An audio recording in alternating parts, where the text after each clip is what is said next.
warahmatullahi wabarakatuh. Oke, kalau ibu tanya bagaimana kabarnya hari ini anak-anak? Kalian harus jawab, alhamdulillah, luar biasa, Allahu Akbar. Yes, oke. Oke, sekali lagi ibu tanya, bagaimana kabarnya hari ini anak-anak? Alhamdulillah, luar biasa, Allahu Akbar. Yes. Oke, sebelum kita memulai kegiatan pembelajaran pada pagi hari ini, alangkah baiknya kita berdoa terlebih dahulu ya. Oke, untuk ketua kelasnya Mbak Putri bisa dipimpin berdoa. Bismillahirrahmanirrahim. Alhamdulillahi rabbil alamin. Ar-Rahmanir-Rahim. Maliki yaumiddin. Iyyaka na'budu wa iyyaka nasta'in. Ihdinas shiratal mustaqim. Shiratal ladzina an'amta 'alaihim ghairil maghdubi 'alaihim waladdallin. Rabbighfirli wa liwalidayya walil mu'minina amin. Oke, selanjutnya ibu absensi terlebih dahulu ya. Apakah hari ini masuk semua? Oke, Mbak Adi ternyata nggak masuk. Kenapa Mbak Adi nggak masuk? Oh, sakit. Kalau Mbak Inta masuk ya? Oh, nggak masuk. Kenapa nggak masuk Mbak Intanya? Oh, lagi ada acara keluarga. Oke, hanya dua itu saja ya yang nggak masuk. Nah, sekarang Bu Zahra ingin memberikan ice breaking lagi. Seperti kemarin, masih ingat? Nah, ice breaking yang bagaimana? Tepuk semangat. Ayo, 1, 2, 3. Tepuk semangat. Semangat.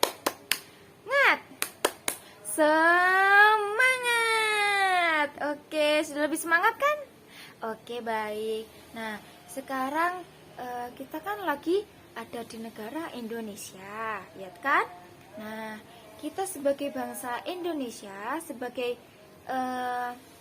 makhluk bangsa Indonesia, kita harus menanamkan, harus bisa hafal nyanyian lagu kebangsaan yang seperti apa? Garuda Pancasila dan Indonesia Raya. Nah, biasanya kalau upacara itu harus ada apa? Harus ada lagu Indonesia Raya. Iya, kenapa? Karena kita harus mengingat jasa-jasa pahlawan kita yang dulunya sudah berperang. Nah, kita kan tinggal menyanyikan saja. Nah, dan kita harus lebih semangat dalam memperjuangkan bangsa Indonesia. Iya. Nah, masih hafal lagu Indonesia Raya dan Garuda Pancasila? Oke, kalau masih hafal, kita bernyanyi bersama. 1, 2, 3. Garuda Pancasila, akulah pendukungmu, patriot proklamasi, setia berkorban untukmu. Pancasila dasar negara, rakyat adil makmur sentosa, pribadi bangsaku. Ayo maju, maju, ayo maju, maju, ayo maju, maju.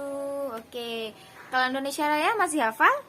Tentu dong, ya kan? Harus hafal ini, harus hafal apa?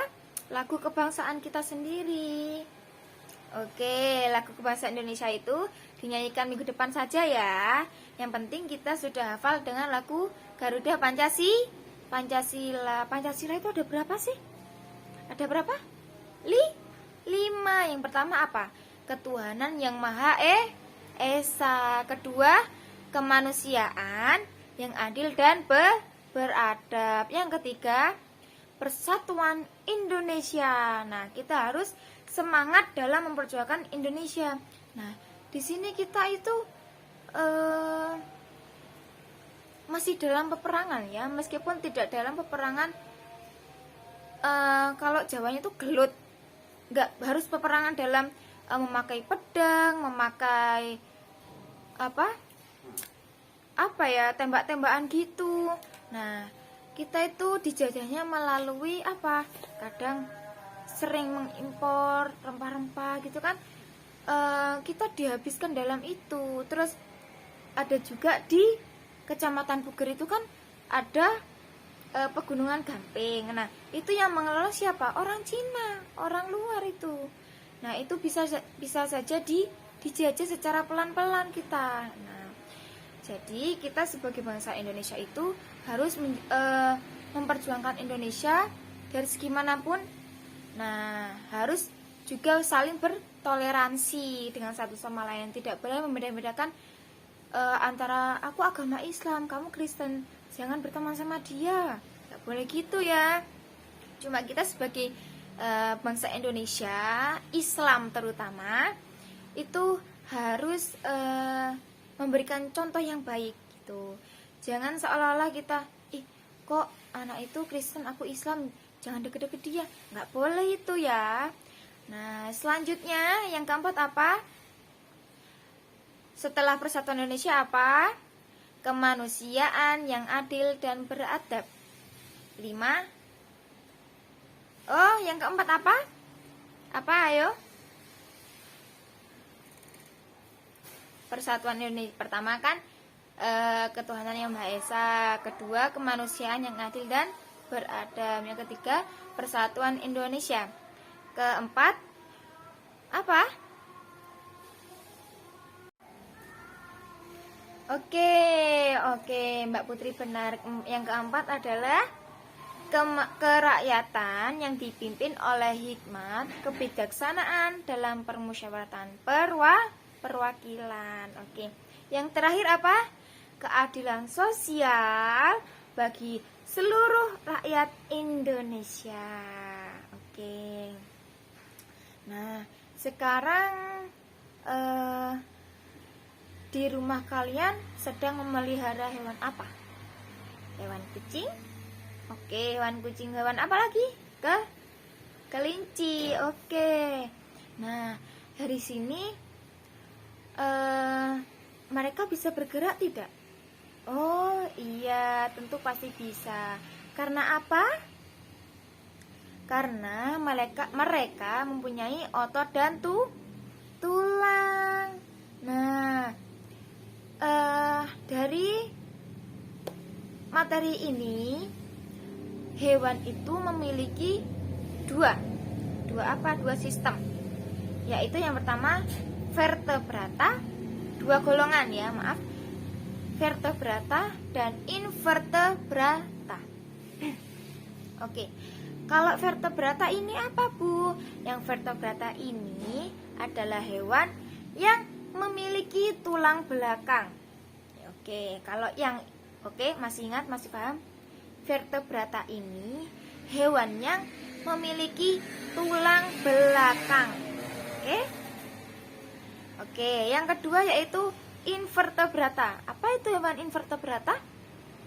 Coba, kebalikannya vertebrata. Berarti kalau vertebrata punya, kalau invertebrata berarti tidak tidak punya.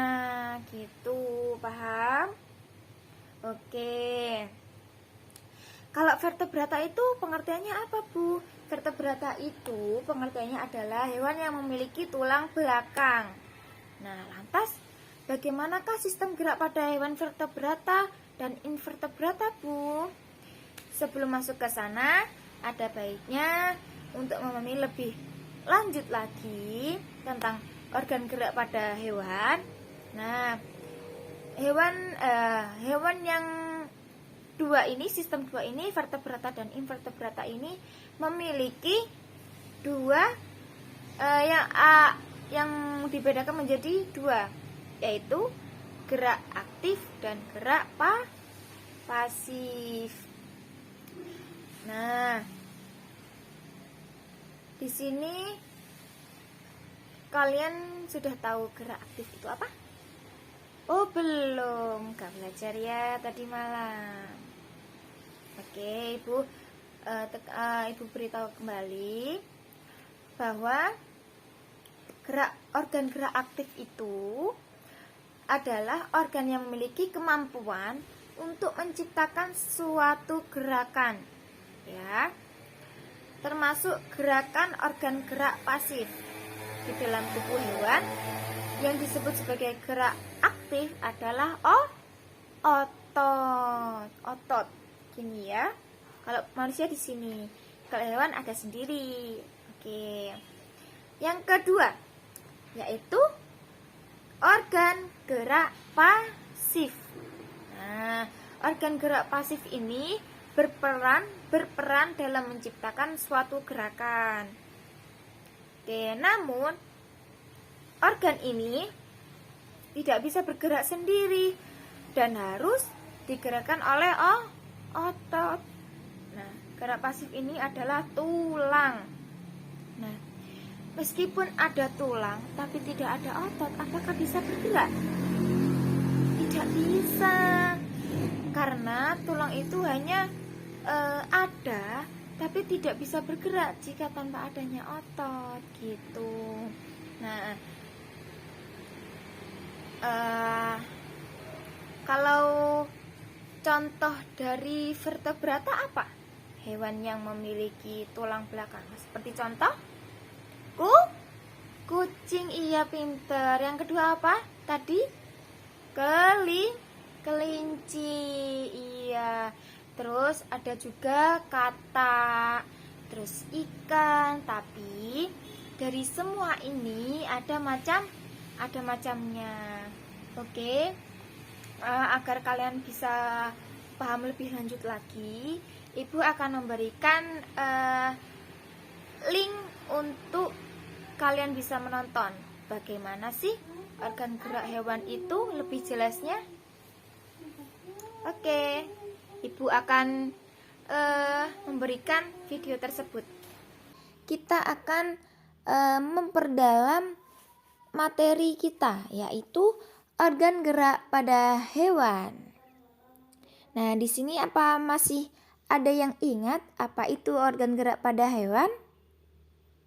Oke, Ibu perkuat lagi, Ibu perjelas lagi bagaimana organ gerak pada hewan tersebut ya.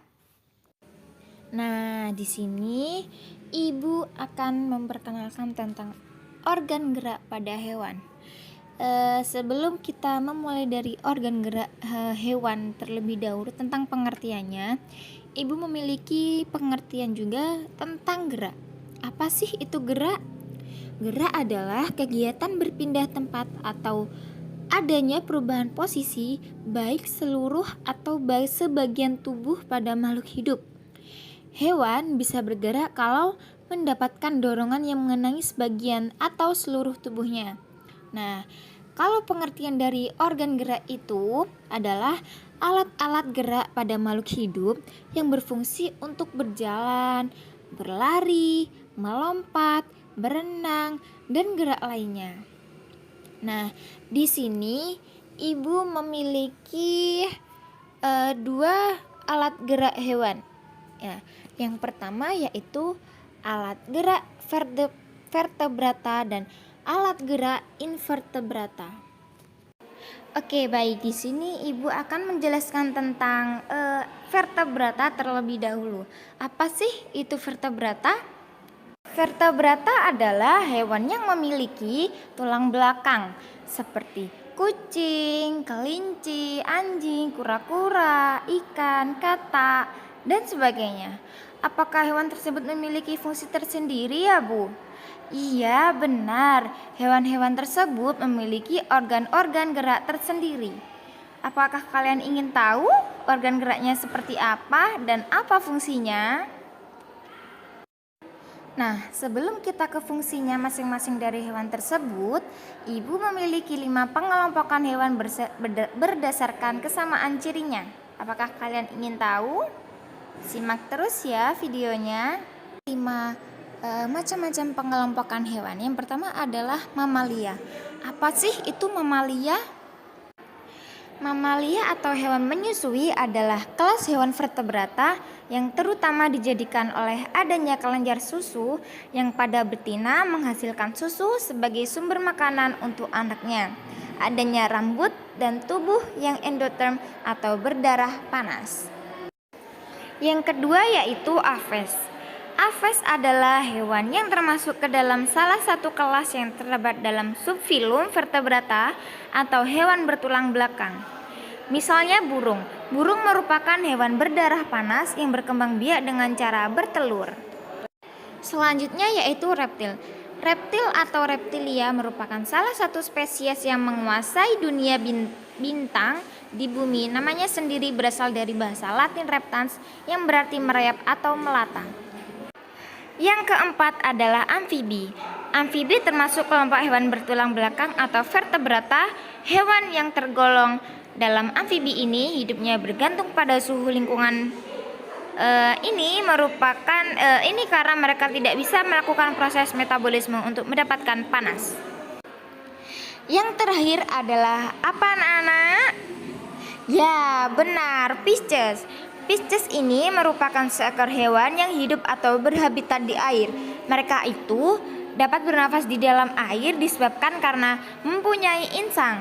Seperti contohnya apa anak-anak? Ya, benar. Ikan Pisces ini juga bisa atau dapat ditemukan di air tawar seperti danau maupun sungai atau juga air asin laut yang juga samudra. Pisces ini merupakan hewan berdarah dingin poikilotherm yang artinya suhu tubuhnya itu akan berubah-ubah sesuai dengan suhu air perairan mana dia hidupnya. Oke, sudah paham kan apa itu organ gerak hewan? Nah, kalau sudah paham, kita akan memasuki materi selanjutnya, yaitu tentang ide pokok. Apa sih itu ide pokok? Nah, masih ingat kan tentang ide pokok pikiran itu apa? Oke. Coba Mbak Putri, apa itu ide pokok? Iya, benar. Ide pokok itu adalah inti atau dasar permasalahan dari suatu teks. Nah, misalkan nih ada ide pokok pertama. Kain flanel bisa dibuat dengan apa? Untuk kain flanel itu bisa diolah menjadi boneka karena bisa dibuat untuk keseluruhan bentuk. Nah, dari penjabaran selanjutnya yaitu penjabaran dari yang pertama. Nah, kalau ide pokok itu adalah penjabaran yang pertama. Misalnya nih, Bu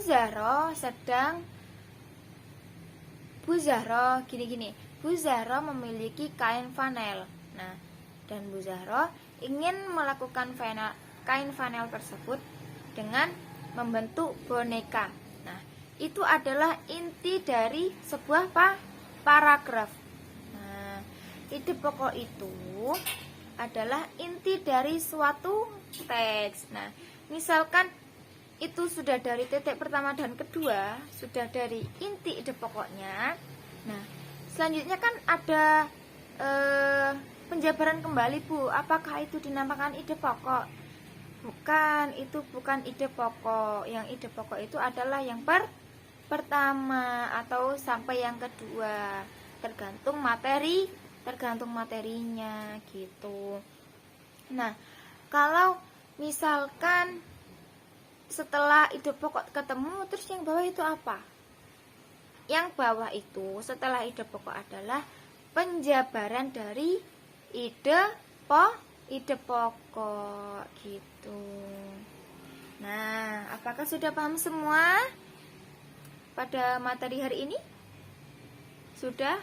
Oke, alhamdulillah kalau sudah. Nah, oke, masih ingat kan yang tadi? Oke. Sekarang kita pada hari ini mempelajari tentang apa? Mempelajari tentang organ gerak pada hewan. Organ gerak pada hewan ini mempunyai berapa pembagian? dua. Yang pertama apa? Vertebrata dan invertebrata. Kalau vertebrata ini gimana pengertiannya? Hewan yang memiliki tulang belakang. Kalau invertebrata sebaliknya, iya, invertebrata ini hewan yang tidak memiliki tulang belakang. Nah, yang kedua yaitu tentang apa? Tentang masih tentang organ gerak pada hewan, yaitu tentang otot, gerak aktif dan gerak pasif. Gerak aktif itu apa? Gerak aktif itu adalah suatu tubuh yang dapat bergerak dengan otot gitu. Kalau gerak pasif itu gimana? Gerak yang tidak bisa jika tidak dibantu oleh otot. Jadi gerak pasif itu hanya tulang, tapi tidak memiliki otot. Kalau tulang tidak memiliki otot itu tidak akan bisa bergerak, hanya ada saja gitu. Berarti dari hewan itu harus ada tulang, tapi tidak semua hewan memiliki tulang. Seperti ular, itu kan hewan yang tidak memiliki tulang belakang, itu masuk di invertebrata. Iya. Kalau ikan, kalau kucing, kelinci itu masuk apa? Iya, pinter, vertebrata. Oke, Mas sudah paham semua kan? Oke, baik. Nah, nanti Ibu kirim soal lewat grup WA ya. Kalian harus mengerjakan. Kalau tidak bisa, langsung ditanyakan ke Bu Zaro saja. Atau enggak, kalau malu mau ngecek Bu Zaro atau gimana, bisa chat di grup. Atau kalau orang tuanya mengerti tentang materinya, bisa ditanyakan ke orang tuanya. Kalau orang tuanya kurang mengerti, bisa ditanyakan di Bu Zahra. Oke, jangan malu-malu ya kalau bertanya. Langsung bertanya di grup saja, biar semuanya teman-temannya tahu. Oke, baik. Oke, biar lebih semangat kembali, Ibu ada tepuk sukses. Nah, ini tepuk sukses baru ya. Kalian kemarin belum dikasih tepuk sukses. Nah, tepuk sukses itu gimana? Gini tepuk sukses. Dengerin Bu Zara dulu ya. Tepuk sukses. Di hatiku ada cinta. Di tanganku ada karya. Di mulutku ada doa. Sukses, sukses, yes. Oke, bisa? Oke, ayo 1, 2, 3. Tepuk sukses. Di hatiku ada cinta. Di tanganku ada karya. Di mulutku ada doa. Sukses, sukses, yes. Oke. Terima kasih ya sudah semangat kembali. Nah, untuk mengakhiri pembelajaran pada siang hari ini, monggo untuk Mbak Putri sebagai ketua kelasnya dipimpin berdoa. Bismillahirrahmanirrahim. Wal asri innal insana lafi husrin illal ladzina amanu wa amilus solihati wa tawasaw bil haqqi wa tawasaw bis sabr. Walhamdulillahi rabbil alamin. Oke, akhirul kalam. Mohon maaf jika Bu Zaira banyak salah, banyak ucapan yang keliru, mohon maaf nggih. Oke, untuk mengakhiri, assalamualaikum warahmatullahi wabarakatuh.